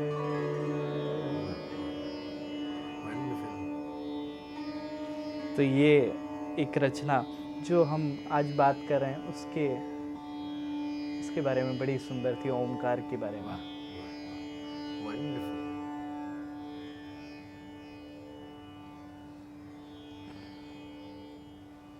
क्या बात है, देखते देखते समय का पता ही नहीं चला। So, एक चीज़ और मैं सीखा आपसे गुरुजी कि गुरु वो होता है जो आपको इंस्पायर कर सकता है। और मैं जिनसे अलग अलग लोगों से सीखा हूँ उसमें मुझे एक चीज़ जानने मिली कि बहुत सारे लोग आज सिखाने के नाम पे इन्फ्लुएंस करके उनके साथ जोड़ना चाहते हैं। संगीत की बात करें या सिखाने की बात करें, तो आपके सानिध्य में आने के बाद पता चला कि आपके साथ मैं जुड़ पाया और जुड़ा रहूँगा is because of your inspiration. कि आपने कभी भी हमें वेस्टर्न या टिपिकल लिरिक्स या ऐसे बॉलीवुडिश गानों के लिए कभी प्रेरित नहीं किया है। आपने हमें एकदम बेस से शुरू किया और बेस के साथ साथ स्पिरिचुअलिज्म को भी जोड़ा है। संगीत स्पिरिचुअल ही है, आध्यात्मिक ही है। क्योंकि सुर लय का काम है ना। सुर जो है वो हवा से किसी खेलने का काम है। सुर लय किसी के काबू में नहीं है। हवा के साथ जैसे आप खेल रहे हो तो सुर के साथ वो बात है। तो सुर हवा को किसी ने नहीं देखा, सुर को भी किसी ने नहीं देखा। हवा महसूस की जाती है, सुर भी महसूस किया जाता है। क्या बात है ना। तो सुर को देखने के लिए हमें सरेंडर करना पड़ेगा। तो किस पे सरेंडर करना पड़ेगा? एक सुप्रीम पावर पे। नॉट ऐसा नहीं बोल रहा कि कोई वो भगवान, कोई श्री राम हो, कृष्ण हो, शिव हो, माँ हो, देवी माँ हो, कोई भी हो, अल्लाह, गुरु नानक जी, यीशु, कोई भी हो, आप ये सब नाम है। बट असल में वो एक एनर्जी है, एक पावर है, सुप्रीम पावर है, जिसके प्रति हमें बस अपने आप को समर्पित कर देना है। बस उसके आगे झुक जाना है, छोड़ देना है अपने आप को कि अब आप संभालो, आप हमें दिखाओ रास्ता। उसके सामने झुकने के लिए जो कर्म चाहिए वो हम करते रहेंगे। क्या बात। तो और वो किए बगैर सुर लय की बात टिक नहीं पाएगी। हो तो सकती है, चलिए कुछ समय तक आप कर पाएंगे, लेकिन अगर लंबे समय तक जाना है तो आपको उसके प्रति अपने आप को समर्पित करना होगा। तो ये काम अपने आप में आध्यात्मिक है। और आध्यात्म में सॉरी मैं बोल रहा हूँ, आध्यात्मिक होंगे तो आप व्यवहारिक भी होंगे। अध्यात्म का मतलब ये नहीं है चोगा पहन के बाहर चले जाना या हिमालयों पे चले जाना गुफा के अंदराओं में। आध्यात्मिक यानी अपने साथ जुड़े रहना। मेरे पिताजी बोलते थे आध्यात्मिक यानी अधिगत आत्म, अपने आत्म में रहना, अपने साथ रहना। अगर आप अपने साथ हैं, अपने को जानते हैं, अपने से प्रेम करते हैं, तो आप सबसे करेंगे। आप सबके साथ जुड़ने की कोशिश करेंगे, सबको जानने की कोशिश करेंगे और सबके साथ प्रेम रहेगा। ये है अध्यात्म। अध्यात्म मतलब धूप बत्ती दिया करना नहीं है। अध्यात्म मतलब मंदिर जाना, मस्जिद जाना, गुरुद्वारे जाना नहीं है। अध्यात्म मतलब अपने साथ रहना है, अपने आत्म को रहना, अपने आत्मा के साथ रहना। ये जो सुर लय है ना, वो आत्मा की ग़िज़ा है, आत्मा का भोजन है। सुर से आत्मा तृप्त होती है, लय से, संगीत से ना आत्मा तृप्त होती है। खाने से जैसे होता है पेट तृप्त हुआ, संगीत से आत्मा तृप्त होती है। इसीलिए अक्सर एक सोशल सर्कल में एक आपने बोला था वैसे भी व्यवहार के पैसे के लिए कमाने में, तो सोशल सर्कल में अक्सर ये बात आती है कि भाई एक डॉक्टर की ज़रूरत है, बीमार पड़ेंगे तो डॉक्टर चाहिए। एक इंजीनियर की ज़रूरत है, बिल्डिंग्स बननी है, इंफ्रास्ट्रक्चर बनना है, डेवलपमेंट होना है। लॉयर की ज़रूरत है लीगल चीज़ों को लेके। एक संगीतज्ञ की या एक नर्तक की, एक कलाकार की क्या आवश्यकता है? एक सवाल है ना ये। तो कलाकार की आवश्यकता ये है कि वो हमारे आत्मा को तृप्त करे। मनोरंजन जो शब्द है ना, मनोरंजन, मन का रंजन करना, मन का रंजन। और मन का रंजन तक ही बात सीमित नहीं होती है, इसीलिए आत्मा तृप्त की भी बोला, क्योंकि मन का रंजन की भी एक सीमा है, बट आत्मरंजन की कोई सीमा नहीं है। वो जो बोलते हैं ना एक ट्रांस में चले जाना, वो ट्रांस है, वो फिर वो एक अलग दुनिया में आप पहुंच जाते हैं। तो आप अपने आत्म में ऐसे जुड़ जाते हैं कि फिर वो एक अलग दुनिया है। मुझे याद है मैं जुड़ पाया था वो परफॉर्मेंस के टाइम पे। तो वो है आत्म को तक जुड़ना, कि जहाँ आप रो रहे हैं बट कोई तकलीफ में नहीं रो रहे हैं। आपको ऐसा नहीं है कि कोई दर्द हो रहा है, कोई तकलीफ है। कोई आपसे पूछेगा भी कि हाँ क्यों रोए, तो आप उसको बहुत ज़्यादा अच्छे से डिस्क्राइब नहीं कर पाए। आप जब बोलेंगे हाँ उन्होंने गाया और मैं रो गया, लेकिन गाने से हुआ क्या? वो था क्या कि आपको आपके आंख से आंसू आ गया। मेरे साथ हुआ है ऐसा अक्सर। सबसे ज़्यादा जो प्रोमिनेंट था, क्योंकि वो चीज़ खाली मेरे साथ नहीं हुई, मेरे सारे लोगों के साथ, मेरे जो साथी लोग थे सब, हम सब के साथ हुई और ऑडियंस के साथ भी हुई। इसलिए वो मेरे लिए थोड़ा सा मेमोरेबल मोमेंट रहा। मेरा एक परफॉर्मेंस था मथुरा में, 2015 की बात है। तो मैंने वहाँ पे मेरा गायन था, तो उसमें मैंने एक चीज़ ऐसे एक गाई, आलाप किया एक, और एक फ्रेज़ गाया। पता नहीं क्या था, अभी वही बात है कि मैं उसको डिस्क्राइब नहीं कर सकता।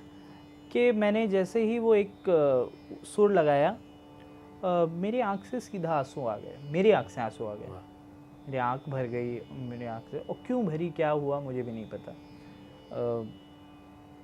एक बहुत बड़ा ये एक ओवरवेलमिंग फीलिंग है कि मेरे पिताजी भी साथ में थे, वो मेरे साथ तबला बजा रहे थे मेरे गायन के साथ में। और वो एक बहुत बड़ी बात है कि आपके गुरु आपके साथ, आपको रास्ता दिखा रहे हैं। मेरे साथ में नहीं बजा रहे, मैं उनके साथ गा रहा था। ये गलत बोलना होगा कि वो बजाए, मैं उनके साथ गा रहा था। और उनके वो भी थोड़े इमोशनल हो गए, क्यों हुए वो भी नहीं पता। और भी मेरे जितने साथी, मेरी माँ थी, मेरे पिताजी की एक शिष्या थी, वो भी थी, मेरी सिस्टर थी, सब लोग थे। सभी लोग के लिए वो बड़ा अलग तरीके का मोमेंट था। मतलब ऐसा कभी शायद ही हुआ हो, ऐसा वाला था। और ऑडियंस में भी एकदम पिन ड्रॉप साइलेंस। मुझे नहीं पता कि क्या हो रहा है, मैं एकदम आंख बंद करके अपने धुन में हूँ। और ऑब्वियसली आप इतने उस इमोशंस में हैं कि गला भी भर जाता है कि कि आप नहीं है, तो थोड़ा अपने आप को रिलैक्स किया, पानी पिया किया। और बाद में जब मैं उतरा हूँ तो पता चला पूरी ऑडियंस रो रही थी। सबके आंख में आंसू थे, सबकी आंख भरी हुई थी। अब वो क्यों था, क्या था, किस लिए था, इसका जवाब किसी के पास नहीं है, किसी के पास नहीं है कि उस मोमेंट में क्या हुआ, वो क्या असर किया, वो क्या तासीर थी, नहीं पता। तो ये है अध्यात्म, ये है स्पिरिचुअलिज्म।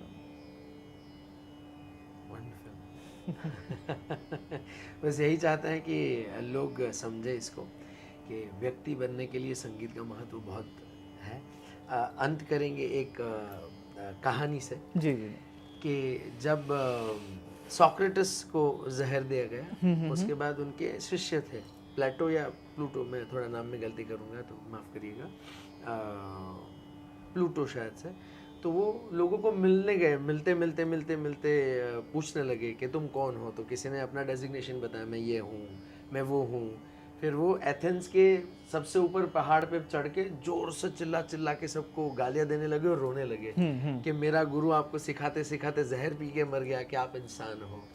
तो ये बहुत उम्दा नीड है इंसानों के लिए कि वो संगीत सीखे, संगीतमय बने, संगीतमय हो जाए, जिससे इस विश्व की बहुत सारी तकलीफें, बहुत सारी तकलीफ है। सबसे पहली तकलीफ खुद से। हाँ, विश्व की जो सबसे बड़ी तकलीफ है वो खुद से है। हाँ। हर व्यक्ति की तकलीफ यही है। आज की तारीख में तो हर व्यक्ति का वो है कि वो जल्दी डिप्रेस हो जाते हैं, हर कोई होता है। मुझे तो ऐसा लगता है कि आज ये शब्द प्रचार में है, बहुत लोग जानते हैं, पहले भी होते होंगे लोग। भाई जो आपका रोजमर्रा जिंदगी है उसमें चैलेंजेस तो आते ही रहते हैं। आई थिंक आज से ज्यादा मेरे शायद दादा परदादाओं के टाइम में होगा, जब वो मीन्स नहीं थे, इतने मीन्स नहीं थे, जब वो गुलाम थे, अंग्रेजों की गुलामी में थे, तब कितना उनको तकलीफ हुई होगी, है ना। जो पहले मुगल जब आए तो कितने लोगों की तकलीफ हुई होगी, उससे पहले अफगान आए तो कैसा था। मतलब हिस्ट्री में जाएंगे आप तो फिर पता चलेगा। हाँ, तो तकलीफें तो सबको रही हैं, लेकिन जो उससे निकलता है, और वही बात है, निकलना यानी ऐसा नहीं कि वो, इसीलिए तो ये सब की चीज़ों की ज़रूरत है। क्या आपके संस्कार इतने प्रबल हों, इतने मतलब सशक्त रहें, कि आप किसी भी तरीके की चीज़ें झेल जाएं, आपको भी ना पता चले। क्या बात है, आपको भी नहीं पता चले और आप चलिए, वो आपके लिए एक पार्ट है। आपने अभी कुछ सीखा नहीं, बराबर मैच हुआ गुरुजी। हमने लास्ट सेशन में एक गुरुजी की एक कृति की थी, प्रबल प्रेम के पाले पढ़कर। जी जी जी। प्रभु को नियम बदलते देखा। मतलब ये तो भक्ति की बात है ना, भक्ति है, वो सरेंडर वाली बात है कि प्रेम के आगे नियम भी फिर फीके हो जाते। क्या बात है, मतलब आप जो करिए उससे इतना प्यार करिए, इतना प्यार करिए कि प्रभु प्रकृति के नियम तक बदलने के लिए। सही बात है। I am getting a goosebumps. आप जब वही, मैं वापस शुरू में आऊंगा कि कला से प्रेम करेंगे तो उसके जो नेगेटिव पॉइंट्स हैं वो आपको इफेक्ट नहीं करेंगे। अगर आप घर में बैठे हैं, आपके पास प्रोग्राम नहीं आ रहा है, तो आपको वो बॉदर नहीं करना चाहिए। करना चाहिए कि हाँ आप थोड़ा एफर्ट डालें, करें, लेकिन उसके लिए कि ये नहीं कि हाँ मेरा तो खत्म हो गया, बदल ही दो पूरा। अरे वो पार्ट एंड पार्सल है, आएगा कभी नहीं आएगा, है ना। कभी कार्यक्रम होंगे, कभी नहीं होंगे, कभी रिकॉर्डिंग होगी नहीं होगी। आपने रिकॉर्डिंग गाने के लिए गाना नहीं गाया था, आपने स्टेज में बैठने के लिए गाना नहीं सीखा है, जीने के लिए सीखा है, हमने अपने लिए किया है। क्या बात, ठीक है। उससे हमें जो अपने जीवन व्यापन के लिए जो आवश्यकता है उस पर आप काम करिए। अगर आप में पैशन है तो आप उसके लिए काम करेंगे ना। अगर मुझे प्यार है और मेरा ये ही काम है, उसके लिए जो भी होगा हम करेंगे, क्योंकि हम प्यार करते हैं ना। क्या बात। अगर आप किसी से प्यार करेंगे तो उसके लिए जो भी जरूरत होगा आप करेंगे, कोशिश करेंगे, हाथ पैर मारेंगे आप। क्या बात। तो हाथ पैर मार रहे हैं तो फिर डिप्रेस क्यों होना है? क्योंकि प्रभु ने भी वही बोला है, कर्म करो फल की चिंता मत करो। कर्म करते जाओ। कर्म अच्छा कर रहे हैं तो विश्वास रखिए फल अब मिलेगा ही। आज नहीं मिलेगा, कल मिलेगा, कल नहीं परसों मिलेगा। इसमें फिर आपको कर्म की भी थ्योरी पे रहना चाहिए कि इस जन्म में नहीं मिला तो अगले जन्म में मिलेगा। क्या बात है, वाह वाह वाह। पैशन के साथ अपने पेशेंस भी सिखा दिया। अभी मैंने रिसेंटली किसी की बात सुनी, मुझे बड़ी अच्छी लगी। वो भी एक पॉडकास्ट था, तो मुझे बड़ा अच्छा लगा बात कि जैसे आज हम लता जी को भारत रत्न लता मंगेशकर जी पूजते हैं सब कोई, है ना। लता जी एक जन्म में नहीं बनी है ना। बहुत जन्मों की तपस्या का फल उनको इस जन्म में मिला, तब वो the great the legend Lata Mangeshkar बनी। वो एक जन्म का काम नहीं है। True. वो एक जन्म की तपस्या नहीं है। वो पिछले जन्म में भी वो गाना गाती होंगी, उसके पहले जन्म में भी वो गाना गाती होंगी। उन्होंने कितने जन्मों से गाना गाया है, सीखा है, अभ्यास किया है, तपस्या की है, इस जन्म में जाके उनको उसका फल मिला।